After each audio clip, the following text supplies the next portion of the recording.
Having rinsed the burette 3 times with the base that's going to be put into it, I'm now going to set it up in my clamp.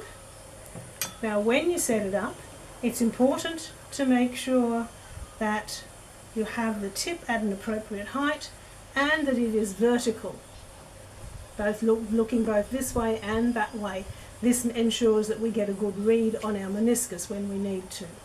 Now, to fill the burette, I need to have my eyes higher than the top of the burette. So I'm going to use a small stool. Now we use a funnel to transfer the solution into the burette. Now I have the tap open at the moment to ensure that any air bubbles that may get caught in my tap are flushed out. Once I can see that they are cleared, close the tap and